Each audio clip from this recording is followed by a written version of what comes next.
여러분들 한 주간 동안 잘 지내셨죠? 네. 지난주는 여러분들이 각종 변명을 많이 하셔서 많이 빠졌는데 이번 주는 이제 이렇게 다 왔습니다. 저는 여러분들의 염려와 기도 덕분에 중국 잘 갔다 왔습니다. 예상 그대로 음식이 참 적응하기가 참 어려웠어요. 제가 고등학교 때도 그 교회학교 선생님을 하면서 여름 어린이 그 성기학교 끝나면 부장 집사님이나 교회 돈 많은 분들이 회식 시켜주잖아요. 그래서 횟집에 갔는데 저는 회를 못 먹어서 횟집에서 다시 짜장면집으로 전화해서 이렇게 횟집으로 짜장면 배달시켜가지고 따로 먹었던 그런 전과가 있는 사람인데 이번에도 가니까 잘 못 먹겠더라고요. 그래서 뭐 한국 식당도 가고 이랬는데 한국 식당이 중국 식당하고 한국 식당을 좀 섞어놓은, 그래서 잘 못 먹고 이러니까 저는 표를 안 내려고 최선을 다했는데 그게 이렇게 어른들 눈에는 이렇게 보여지는가 봐요. 그러니까 그 집에서 어떤 한 집사님이 그 다음 식사 때부터 김치를 집에서 사가지고 오셨더라고요. 그래서 김치에 얹어가지고 꾸역꾸역 이렇게 잘 먹고 견뎠습니다. 그리고 또 중국을 가니까 제가 선입견으로 가지고 있었던 것보다는 중국이 훨씬 잘 사는 것 같았고 사람들도 아주 친절하고 그렇더라고요. 그리고 거기에 와 있는 우리나라 사람들은 주재원들이나 사업하러 이렇게 와 있는 분들인데 제가 미주나 뉴질랜드 이런 쪽에 가서 설교할 때는 뭐라고 할까요? 사람들이 정상인 사람들이 별로 없어 보였어요. 근데 중국은 이게 물리적으로 가까워서 그런지 정서적으로 이렇게 마음이 아주 다들 건강한 분들로 교회가 구성되어져 있는 것 같았고, 그래서 뭐 명절 되면 비행기 타고 가까우니까 1년에 한국에 꼬박꼬박 2번씩은 다들 오신다고 그러더라고요. 그래서 뭐 아주 여러분들에게 하나님 말씀을 전하는 것처럼 편하게 그렇게 잘 전하고 왔습니다. 그래서 저를 위해서 기도해 주신 분들 손 한번 들어보겠습니다.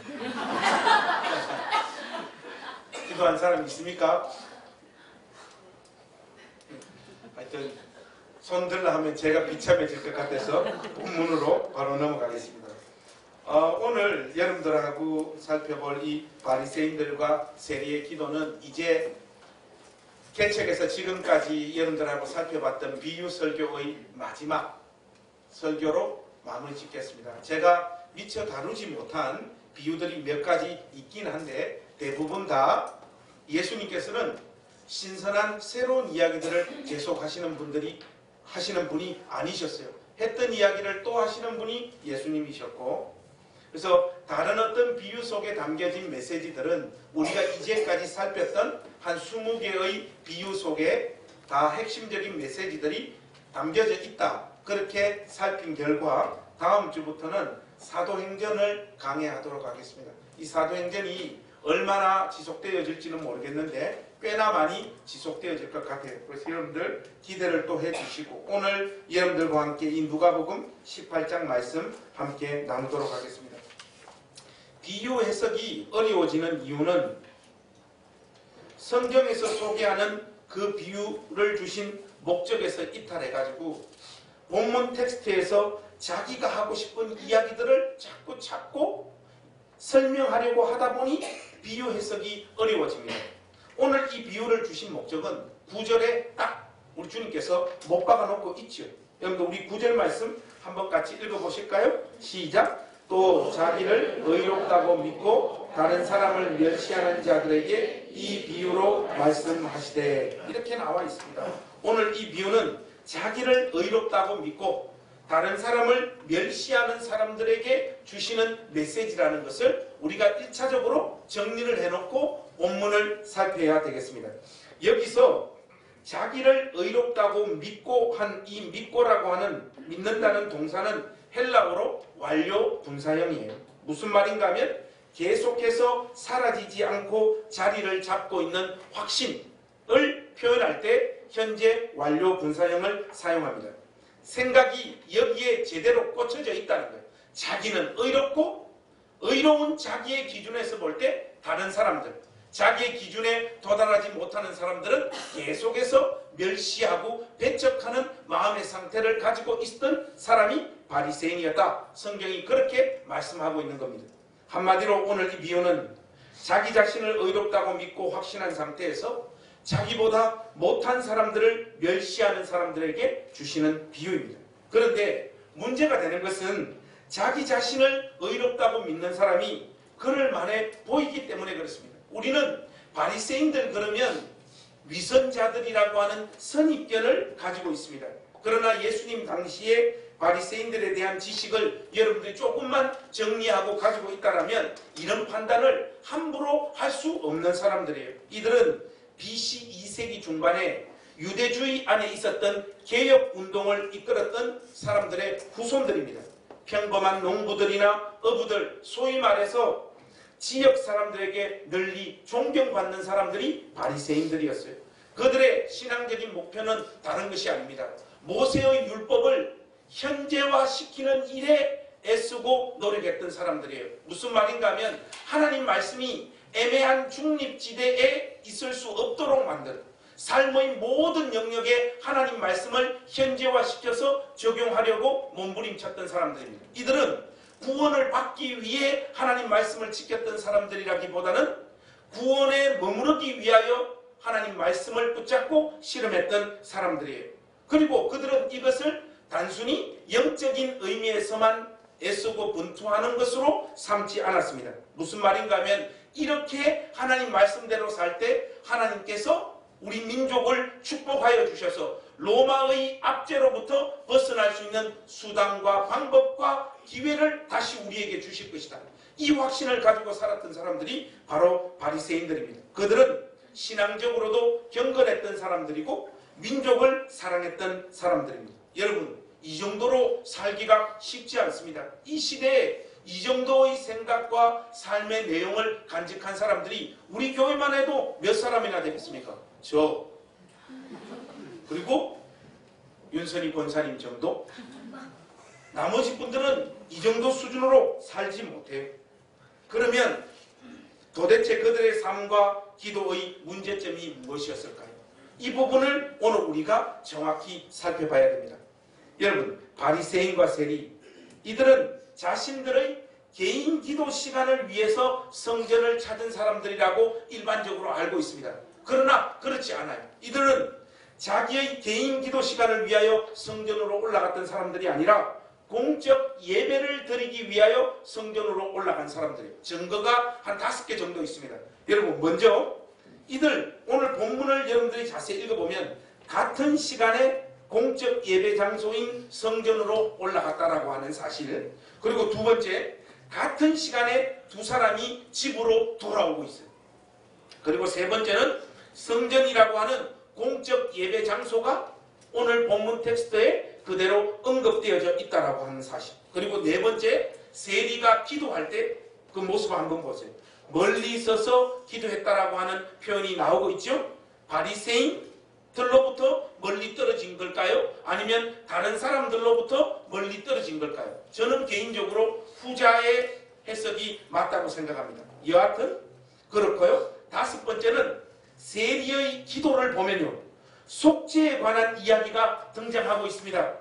이것은 아침 저녁으로 성전에서 드려진 속죄 제사와 연관되어진 표현인 것이 틀림없어요.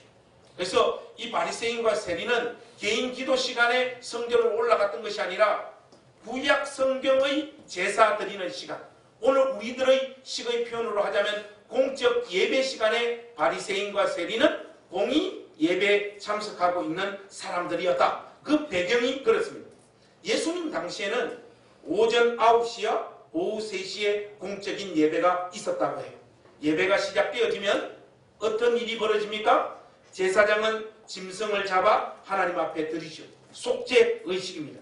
그러고 난 뒤 제사장은 성소 안으로 들어갑니다. 나머지 하나님께서 명령하셨던 제사 의식들을 집행하기 위하여 성소 안으로 들어간단 말이죠. 바로 그때 성소 안으로 들어가서 바깥으로 나오는 순간까지가 그 제사 의식에 참여한 사람들이 하나님 앞에 기도하는 시간인 것입니다. 제단 위에 놓인 짐승이 인간의 죄를 대신하여 주고 하나님 앞으로 나아갈 수 있는 길이 열려진 바로 순간 기도하게 되는 것이죠. 바로 이 순간 바리새인과 세리는 하나님 앞에 무엇을 기도해야 되겠습니까? 자기의 죄를 대신하여 짐승이 불타 죽고 있는 그 장면 앞에서 무엇을 기도해야 되냐 말이죠.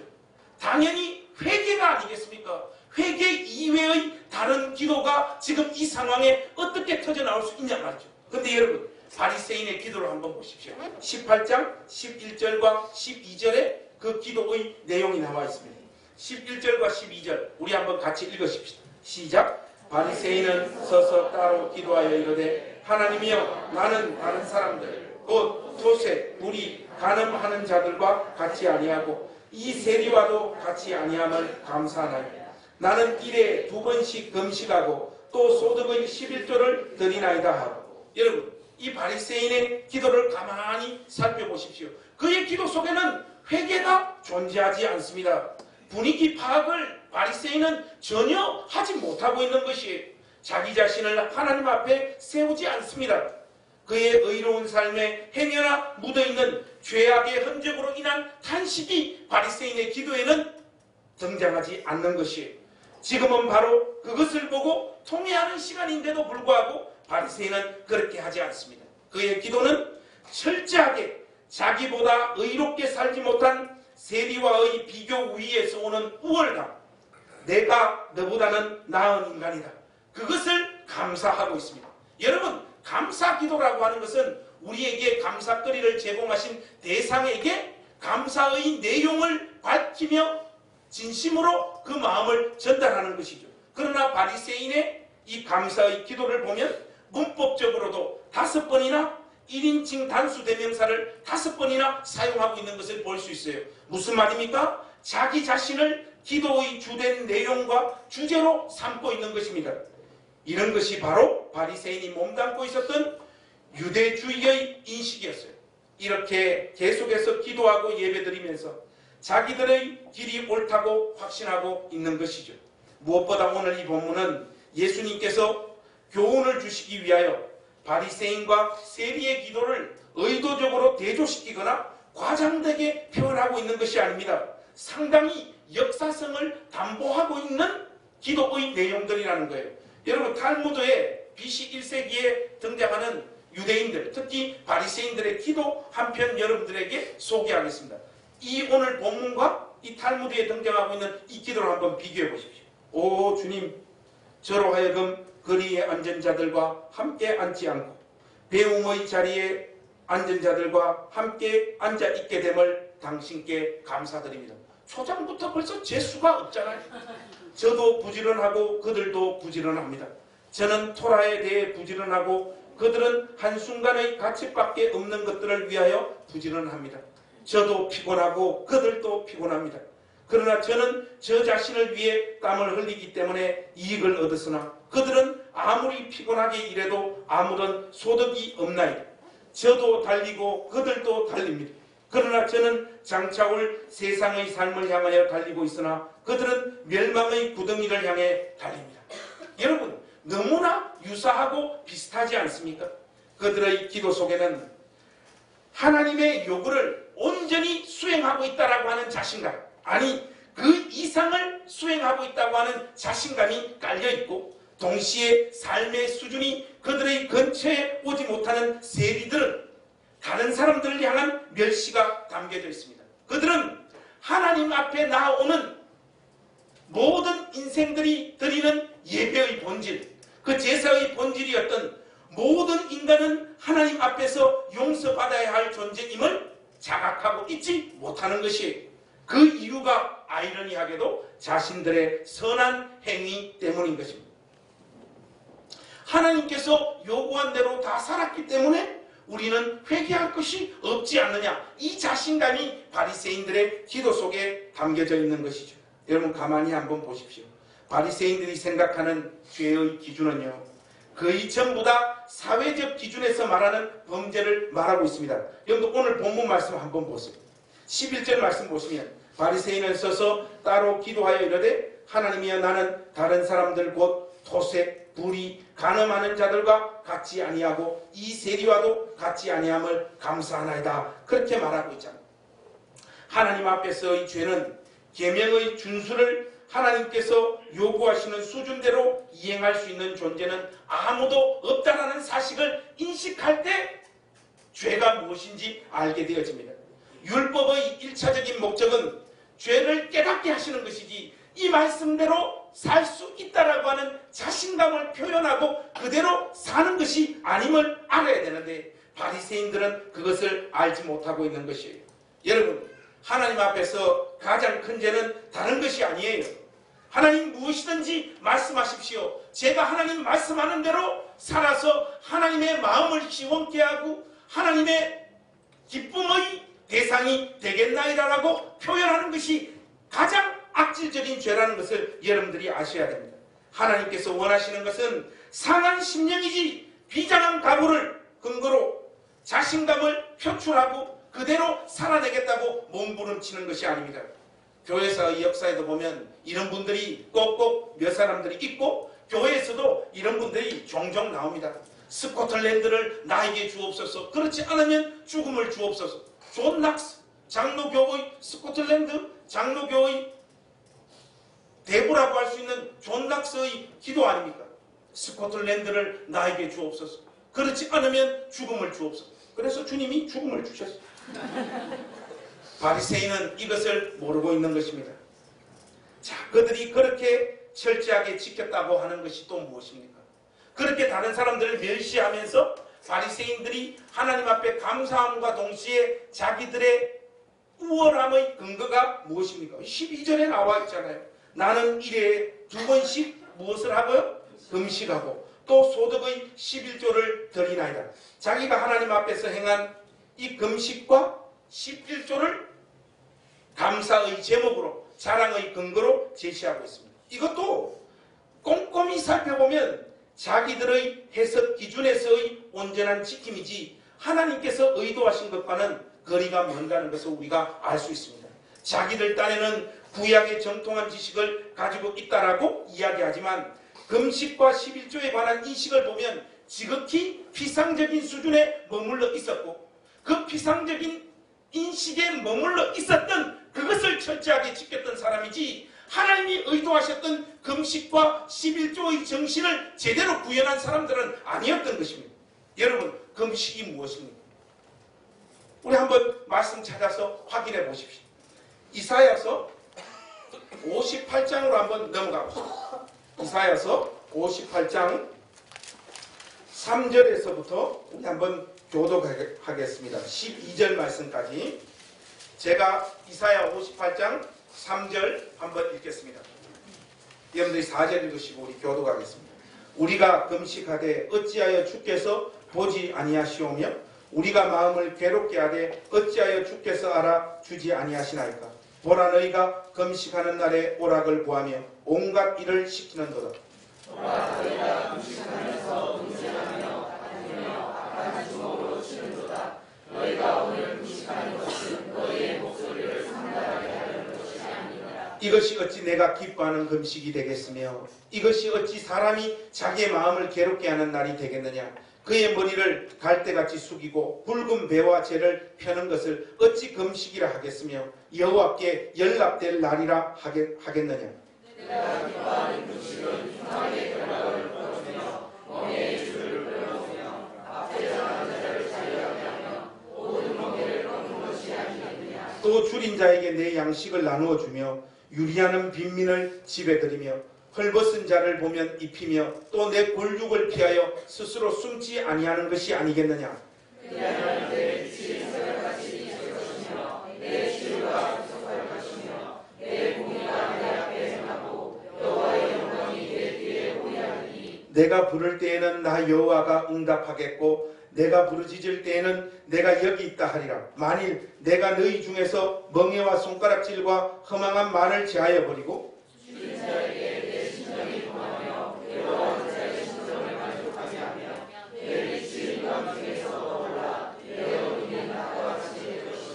여호와가 너를 항상 인도하여 메마른 곳에서도 내 영혼을 만족하게 하며 내 뼈를 견고하게 하리니 너는 물된 동상 같겠고 물이 끊어지지 아니하는 샘 같을 것이라. 내게서 날 자들이 오래 함께하는 곳을 다시 세울 것이며 너는 역대의 바위에 기초를 쌓으니 너를 이끌어 무너진 데를 고소하는 자라 할 것이며 길을 수축하여 바울 시리게 하라 하리라. 여러분 무슨 말입니까? 밥 굶고 기도하는 것이 진정한 금식이 아니라는 것이지요. 하나님께서 기뻐하는 금식이란 무엇입니까? 6절 말씀에 나와 있지 않습니까? 내가 기뻐하는 금식은 흉악의 결박을 풀어주며 멍에의 줄을 끌어주며 압제당하는 자를 자유하게 하며 모든 멍에를 끊는 것이 아니겠느냐. 또 줄인 자에게 내 양식을 나누어 주며 유리하는 빈민을 집에 들이며 헐벗은 자를 보면 입히며 또 내 골육을 피하여 스스로 숨지 아니하는 것이 아니겠느냐. 이렇게 말하는 거예요. 여러분 옛날에 유대인들이나 우리나 언제 다 금식합니까? 좀 천박하게 표현하자면 기도 응답을 속성으로 받고 싶을 때, 그리고 삶에 어려움과 시련이 있는데 하나님 앞에 평상시처럼 기도하니까 하나님께서 응답하시 않을 때 하나님 마음을 뭡니까? 강력하게 두들기고 싶을 그때에 우리가 금식하지 않습니까? 그러나 하나님께서는 그 마음 다 안다 그렇게 말씀하시면서 금식은 밥을 굶는 것이 아니라 너희들이 차라리 나의 기도의 응답, 내가 너희들에게 보여주는 은혜와 능력을 맛보기를 원한다면 흉악의 결박을 풀어주며 압제한 자들을 돌보며 배고픈 자들과 유리하는 자들을 하나님의 사랑으로 품어라 그렇게 말씀하고 있지 않습니까? 10절에 나오지 않습니까? 여러분 저는 오늘 이 시간부터 이런 기복신앙의 주창자가 되고 싶습니다. 여러분 재정 보고 보니까 우리 교회 재정 좀 쌓이는 것 같은데 여러분 딴 사람들 다 줘버립시다. 그러면 하나님께서 더 많은 것을 주신다고 말씀하고 있잖아요. 이런 차원으로 금식을 생각하는 자들이 아무도 없었다는 거예요. 종교적인 고행, 밥 굶는 거, 내가 밥을 굶는 거, 여러분들 그 마음에는 뭐가 깔려 있습니까? 내가 이렇게 밥을 굶고 기도하는데도 하나님 내 기도 안 들어줄 거야 이 시앙, 이게 깔려 있는 거예요. 하나님께서는 그런 종교적인 고행에 내가 눈 하나 깜빡하지 않겠다 그렇게 말씀하고 있는 것입니다. 참된 금식은 자기보다 객관적인 상황이 훨씬 어려운 상황에 놓여 있는 자들을 돌보며 섬기는 것이 하나님 앞에서의 참된 금식이라. 그 일을 행하는 자에게 나의 은혜와 나의 능력을 보이겠다 하나님께서 말씀하고 있지 않습니까? 근데 바리새인은 지금 하나님 앞에 나와 일에 2번씩 금식하고 있는 것, 밥을 굶는 것으로 하나님 앞에 자랑을 떨고 있는 것입니다. 11조는 또 어떠합니까? 여러분 오늘 이 11조도 누가복음 안에서 보자면 여러분들 찾지 마세요. 누가복음 11장 42절에 보면 이런 말씀이 나와요. 화 있을진저 너희 바리새인이여 너희가 박하와 운양과 모든 채소의 11조는 들이되 그 다음이 중요합니다. 공의와 하나님께 대한 사랑은 버리는도다. 그러나 이것도 행하고 저것도 버리지 말아야 할지니라. 여러분 여기도 보십시오. 11조를 드리는 사람이라면 그것은 하나님 앞에 하나의 신앙을 고백하고 있는 것이에요.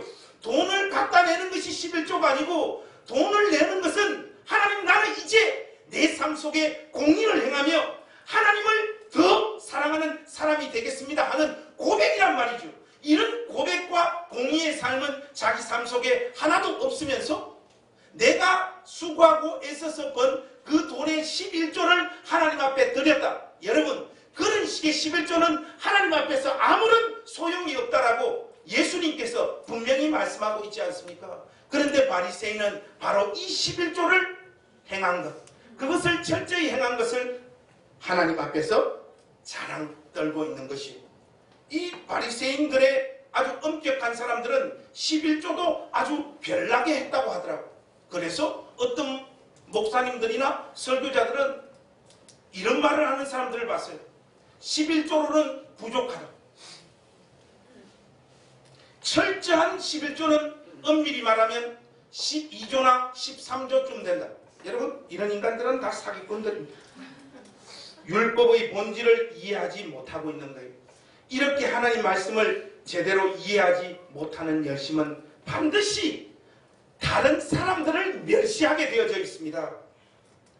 동시에 자기 자신의 입지를 강화시키고 또 자기 자랑에 빠져들게 되어져 있는 거예요. 여러분, 이것을 거꾸로 한번 표현해 볼까요?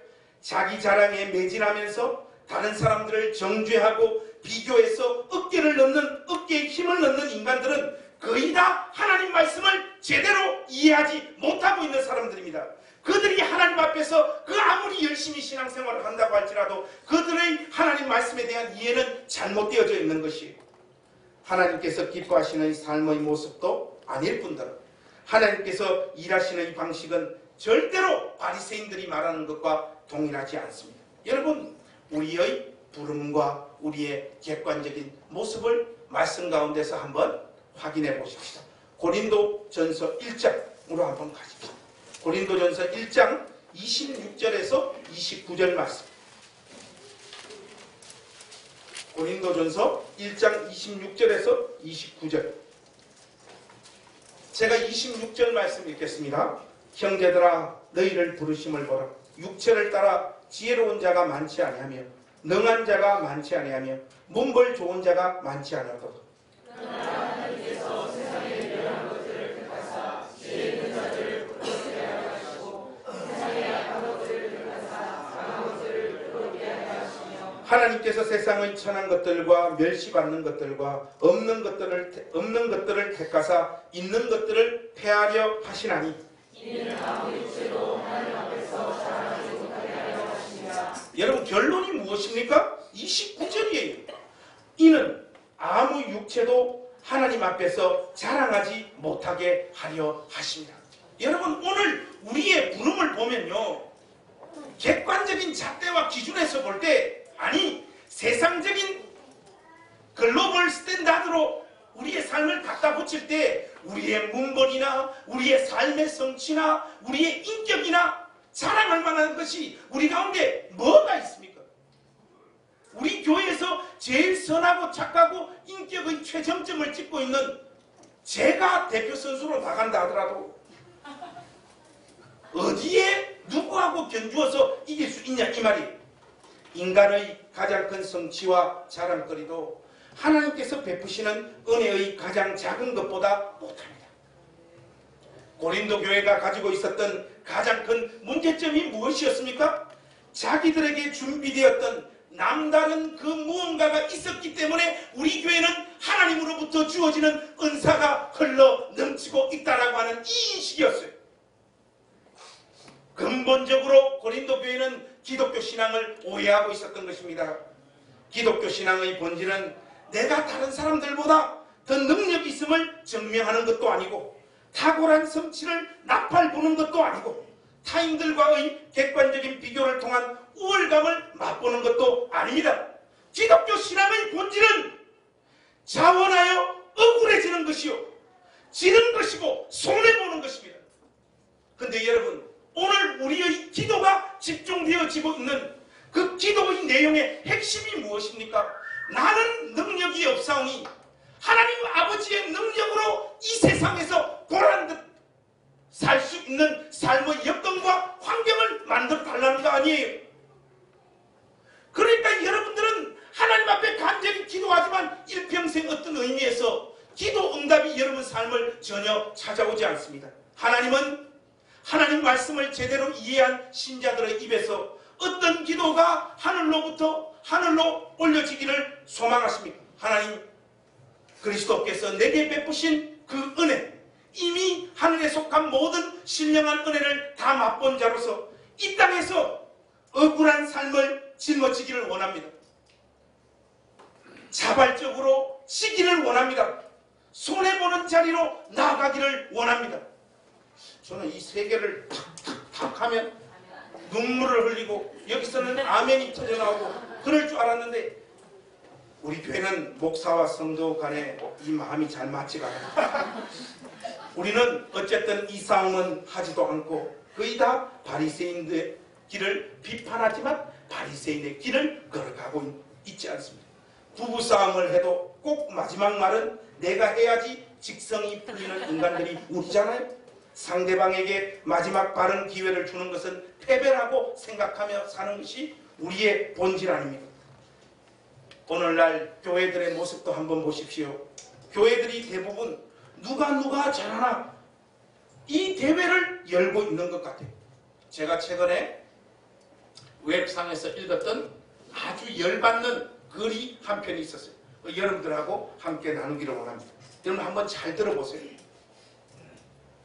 거룩한 보편교회는 장로교회이다. 감독교회는 인간이 수장되어서 다스리는 거짓교회이다. 감리교 손 드세요. 감리교 출신들. 거짓교회예요. 회중교회는 회중들의 입맛에 맞추어서 세워진 거짓교회이다. 침례교회 손들어. 거룩한 보편교회는 정통교리를 따라 세워지며 결코 인간들의 자의적 입맛에 따라 세워지지 않는다. 표준적 목표를 지향하는 장로교회들이 우죽순 일어나기를 바라며 웨스트민스터 표준 문서는 표준적 목표의 지침이다. 거룩한 보편교회란 인간이 다스리는 교회가 아니라 구주께서 7회의 법을 가지시고 7회를 통하여 다스리는 장로교회이다. 여러분, 이런 것들을 정확하게 표현하자면 어떻게 표현해야 되겠습니까? 전문적으로 지랄을 떨고 있는 거예요. 제가 이거를 읽는데 얼마나 화가 나든지. 그런데 말이죠, 침례교회도 똑같아요. 침례교회의 푸르른 계절이 오게 하죠. 물침례, 약식 세례는 다 가짜. 여러분, 약식 세례 받은 사람 손 한번 들어보세요. 다 다시 침례 새로 받으세요. 이 침례교는 원래 이렇게 하는 겁니다. 약식 세례 받은 사람들 어쩌면 구원받지 못할지도 몰라요. 그러니까 올 여름 다 정식으로 물침례를 받을 수 있기를 바랍니다. 여러분 다 이 지랄을 떨고 있잖아요. 장로교회에서 세례받은 사람을 왜 침례교회에서 다시 물침례를 줍니까? 이게 한편으로는 우월감의 표출이지만 한편으로는 열등감의 표출입니다. 교단이 작으니까 이거라도 우리가 맞다라는 걸 주장하고 싶은 것입니다.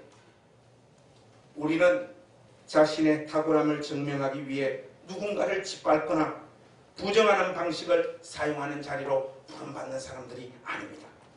세상은 그렇습니다. 경쟁에서 이겨야 하기 때문에 그렇죠. 그러나 우리는 누군가의 종이 되는 자리로 자원하여 나아가는 사람들인 줄로 믿습니다. 사랑하는 우리 행신교회 가족 여러분, 극단적인 이야기지만 삶의 이런저런 성취와 성공의 열매로 어스대거나 비교 우위에 서 있는 감정에 사로잡히기보다는 차라리 도둑질을 하시고 용서받아야 될 인간임을 깨달을 수 있기를 바랍니다. 이 말씀 아멘한 사람 지금 7명 나왔는데 주중에 또 잘못 적용해가지고 목사님 This is 강남 폴리스 스테이션 어서 와주세요 이러시면 곤란해요. 우리 교회도 마찬가지예요. 승승장구하면서 교만해질 바에는 싸움 나서 갈라지는 것이 훨씬 더 낫습니다. 그래서 우리의 처절한 실패와 아픔 속에서 각자 다시 주를 만나는 것이 훨씬 더 나은 길입니다. 교회 부흥? 그건 뭐 자랑할 만한 것입니까? 여러분 성경을 꼼꼼히 읽어보십시오. 다윗이 언제부터 망가진 것 같아요? 제가 이것이 아주 저의 초미의 관심사인데 다윗이 망가졌던 마음이 처음 생겼던 곳은 어디일까? 저의 추측으로는 골리앗 때려잡고 다윗이 망가졌던 것 같아요. 그런데 말이죠, 이 다윗이 우리아의 아내 바세바를 범하고 난 뒤에 그의 고백을 한번 들어보십시오. 오늘 본문의 주인공 중에 한 명인 세리의 기도와 어쩜 이렇게 똑같습니까? 시편 51편 말씀 우리 한번 열어보시죠. 다 볼 수는 없고 제가 그만할 때까지 우리 한번 교독해 봅시다. 시편 51편. 여러분 이 다윗의 기도가 여러분들의 기도가 될 수 있기를 바라요. 여러분 성경책에도 그렇게 나와 있습니까? 다윗의 시 인도자를 따라 부르는 노래. 다윗이 바세바와 동침한 후 선지자 나단이 그에게 왔을 때 그 표현이 나오죠. 남의 아내와 간음을 하고 난 다음 다윗이 하나님 앞에 고백하고 있는 노래입니다. 제가 1절 읽겠습니다. 하나님이여 주의 인자를 따라 내게 은혜를 베푸시며 주의 많은 긍휼을 따라 내 죄악을 지워주소서. 나의 죄악을 말같게 씻으시며 나의 죄를 깨끗이 하소서. 물은 나는 내 죄과를 아오니 내 죄가 항상 내 앞에 있나이다. 내가 주께만 범죄하여 주의 목전에 악을 행하였사오니 주께서 말씀하실 때에 의로우시다 하고 주께서 심판하실 때에 순전하시다 하리라. 내가 죄악 중에서 출생하였으며 어머니가 죄 중에서 나를 잉태하였나이다. 오소서 주께서 주님이 신실함을 원하시오니 내게 죄를 은밀히 가르치시리라. 우슬초로 나를 정결하게 하소서. 내가 정하리이다. 나의 죄를 씻어 주소서. 내가 눈보다 희리이다. 내게 지속고 은수를 내려주시사 주께서 꺾으신 뼈들도 즐거워하게 하소서. 주의 얼굴을 내 죄에서 돌이키시고 내 모든 죄악을 지워 주소서. 하나님이여 내 속에 정한 마음을 창조하시고 내 안에 정직한 영을 새롭게 하소서. 거기까지 하십시오. 여러분 세리의 기도를 이제 한번 보십시오. 그의 간구와 기도가 다윗의 이 시편 51편의 기도와 똑같습니다. 13절 말씀에 보면 세리는 멀리 서서 감히 눈을 들어 하늘도 쳐다보지 못하고 다만 가슴을 치며 이르되 하나님이여 불쌍히 여기소서. 나는 죄인이로소이다 하였나이다. 여러분 여기에서 보면 멀리 서서 아까 초반부에 말씀드렸지만 다른 사람들과 함께 할 만한 자격도 없는 사람이라고 하는 자기 인식이 있었던 것이죠. 하늘을 쳐다보지도 못하고 다만 가슴을 치며 자기 죄에 대한 통회를 하고 있는 세리의 모습을 우리가 볼 수 있습니다. 그리고 최종적으로 그는 하나님이여 불쌍히 여겨 주소서 그렇게 기도하고 있습니다. 이 표현은 조금 의역을 한 것이에요. 헬라어 70인경이 히브리어의 덮어주다라는 동사를 이렇게 의역해서 번역한 것입니다. 힐라스코마이, 이 단어의 배경은 기도하는 강구자가 그의 죄사함을 받을 수 없기에 하나님의 용서하시는 긍휼만을 바라본다라고 하는 뜻입니다. 그런데 여러분 여기에 또 하나의 함정이 있음을 여러분들이 아셔야 됩니다. 오늘 이 비유는 세리의 기도를 본받는 것에 있지 않습니다. 세리의 삶과 기도가 여러분들의 삶의 열매가 되어지면 안 되는 것이 세리의 기도를 하나의 방법론으로 받아들이지는 마십시오. 이렇게 겸손하게 구했기 때문에 하나님께서 그의 기도를 들어주신 것이 아니라 하나님의 자비와 설명할 수 없는 긍휼이 세리에게 임한 것뿐입니다. 오늘 우리는 겸손한 우리의 기도로 하나님의 자비와 긍휼을 얻을 수 있다라고 하는 생각을 가진다면 그것이 또 하나의 바리새인의 기도가 된다는 사실을 여러분들이 기억하셔야 됩니다. 이렇게 가는 것은 우리가 이 비유를 잘못 이해하는 것입니다. 사랑하는 행신교회 가족 여러분, 결론을 맺겠습니다. 바리새인은 너무나 잘나서 자신의 삶에 하나님의 자비와 용서의 필요성을 느끼지 못했고, 세리는 자신의 못난 삶 때문에 하나님의 자비와 은혜 이외에는 그 어떤 소망도 자기 삶에는 존재하지 않는다라고 하는 인식으로 하나님 앞에 나아왔습니다. 우리의 간절한 소원이 무엇입니까? 하나님보다도 우리는 그분의 능력과 그분의 알통을 더 사랑하는 자들 아닙니까? 그것으로 잘 나가는, 아니 소박하지만 안락하지만 나름 편안하게 살아보고 싶은 것이 우리의 소원이지 않습니까? 그러나 하나님은 여러분들을 사랑하셔서 그 길을 허락하시지 않으셨습니다. 여기 기도 응답이 실질적으로 이루어지게 될 때 망가질 사람들이 한두 명이 아니에요. 제가 제일 열받는 게 뭔가 하면 큰 교회 목사님들은 그냥 만나지 못한다는 거. 전화를 해야 되고 또 전화를 해야 되고 또 전화를 해야 돼. 한 3번 정도 걸쳐야지 큰교회 목사님을 만난다. 이 상당히 열받으면서도 저의 마음에 어떤 생각이 드는가 하면 앞으로 나도 요거 한번 해봐야 되겠네. 이런 마음이 올라오더라는 것이죠. 얼마나 재수 없는 소원입니다.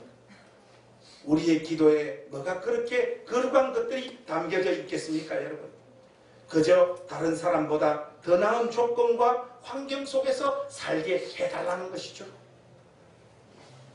그래서 여러분, 저의 기도 제목 여러분들과 함께 나눕니다. 함께 기도했으면 좋겠습니다.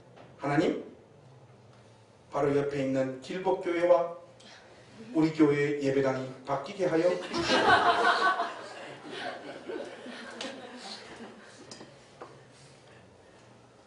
하나님의 외면하심의 은혜를 감사하고 찬양하는 사람들이 되십시오.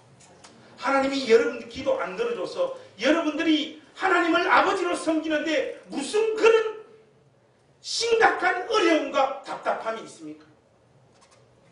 우리 후배들이 요즘 저를 많이 찾아와요. 형이 이렇게 잘 나가게 될지는 꿈에도 생각했지 못했지만 형은 그래도 제법 이렇게 중국도 갔다 오고 미국도 갔다 오고 각종 많은 곳에서 형을 불러주고 그렇게 돌아다니지만 형은 하나도 변하지 않아서 참 좋아. 뭐가 그렇게 안 변했냐? 여전히 욕을 잘하잖아. 우리 후배가 그게 그렇게 위로가 된대. 형을 만나러 왔을 때 형이 세련된 강남 목사님이 되어 있을까 싶어서 두려웠다. 저는 결심했습니다. 주 앞에 가는 그날까지 욕을 더욱더 강력하게 하리라. 제가 욕을 못 끊는 것은 저의 성질이 더러워서가 아니라 남을 배려하기 위함. 믿습니까? 별것 아닌 사람들을 소중하게 생각하시고 그들의 자리까지 진심을 다해 내려가십시오. 그 누구도 배척받거나 소외가 정당화되어져야 될 사람들이 존재하지 않습니다. 사랑하는 행신교회 가족 여러분, 하나님 나라에서 일어나고 있는 생생한 현실을 오늘 이 비유는 우리에게 증언하고 있습니다. 스스로 의인으로 자처하면서 다른 사람을 멸시하는 자가 거부되어지고 세리와 죄인들과 장애자들과 소외자들이 오히려 초청을 받는 나라가 하나님 나라임을 말씀하고 있습니다. 누군가를 여러분들의 삶의 성취와 경건한 신앙과 하나님 앞에서 분투하는 여러분들의 믿음으로 무시하기 전에 여러분 안에 우글거리고 있는 여러분들의 죄를 확인하는 사람들이 되십시오. 세리의 삶을 살아라고 여러분들을 촉구하는 것이 아니라 성실하며 부지런하며 진실하며 우리에게 주어진 이 인생의 시간들을 최선을 다하여 고람되어 하나님 앞에 살아가되 열심히 살아서 우리 손에 안겨진 명예와 성공과 재물들, 이것이 단순히 우리의 노력과 우리의 수고로만 우리에게 주어진 것이 아님을 철저하게 기억하는 사람들이 되십시오. 어쩌면 내가 확보한 이 명예와 성공과 물질에 누군가는 희생탈을 맞아서 피눈물을 흘리고 있지는 않는지를 점검하는 사람들이 되십시오. 그래서 참된 신자는 성공의 자리에 갔을 때 감사의 기도를 하나님 앞에 드리는 자가 아니라 회개의 기도를 하나님 앞에 드리는 자인 줄로 믿습니다. 사랑하는 행신교회 가족 여러분, 여기 이곳 작은 하나님 나라가 되었습니다. 그 어떤 성취와 성공 안에서도 거들먹거리거나 의시되거나 그것을 근거로 다른 사람들을 멸시하는 이런 문화들이 전혀 찾아볼 수 없는 교회가 되기를 소망합니다. 그것은 앞으로 자연스럽게 우리가 뿜어내는 믿음의 칼라와 색채를 통해서 증명되어질 것입니다. 우리 오늘 이 말씀 앞에서 이 일만은 우리 평생 또 우리 교회가 실패하는 일 없도록 우리 마음을 살펴보고 하나님 앞으로 나아갈 때 항상 다윗의 시편 51편의 기도와 세리의 심정으로 주 앞에 나아가는 복된 인생들 되시기를 우리 주님의 이름으로 축복합니다. 기도하겠습니다. 하나님, 별것도 아닌 것 우리 삶의 자랑거리로 삼으며 높아져 있는 우리의 마음 상태를 아버지 앞에 회개합니다.